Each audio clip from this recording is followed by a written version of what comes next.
Little Old Twins. One day, the owner brought some people to see the railway. He showed them everything. They traveled in the trains and looked at the stations and bridges and coaches. "Yes," they would say thoughtfully, "we'll take this." Or, No, we won't take that."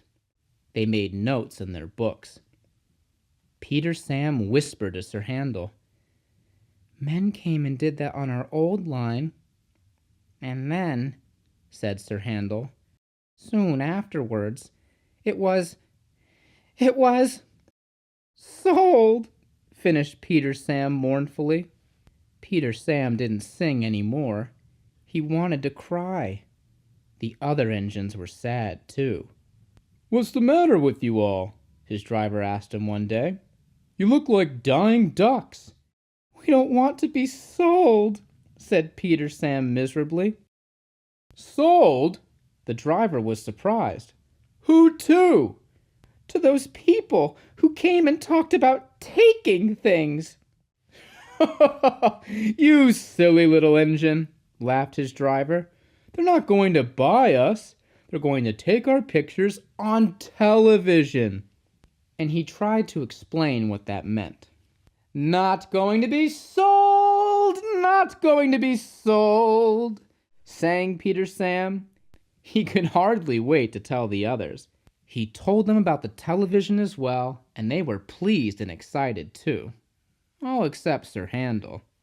"I don't hold with it," he grumbled. "Vulgar, I call it. Fancy traipsing about making an exhibition of yourselves. I won't do it, I tell you." "Tell is something indeed. Just let the thin controller come here. I'll tell him something." Skarloey said nothing. He just winked at Peter Sam, like this.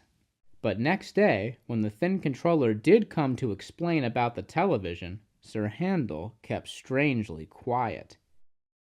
"Now," said the thin controller at last, "I want every engine to take part." I don't feel well," quavered Sir Handel. "You poor engine," said the thin controller gravely. "You can stay in the shed." Sir Handel smiled broadly. "And your driver and fireman shall take you to pieces. That will make a very interesting picture. Just what we need." Sir Handel's feelings were beyond words. "That's that," said the thin controller. "Now, Skarloey, will you take Agnes, Ruth, Lucy, Jemima, and Beatrice?" "Yes, please, sir. I was hoping you would let me have them." "Duncan shall have a goods train, while Rusty, with Mr. Hugh and the men, can show how we mend the line." "Please, sir, what about me, sir?" asked Peter Sam anxiously. The thin controller smiled. "You, Peter Sam, shall pull the special television train."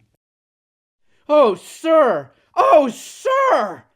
bubbled Peter Sam in ecstasy. The television men built towers for cameras beside the line. They put cameras on Ada, too, and filled Gertrude with wires and instruments. Some trucks, coupled behind, carried aerials and generators. Everyone practiced hard till they knew just what they had to do. At last, the time came, and the announcer gave the signal.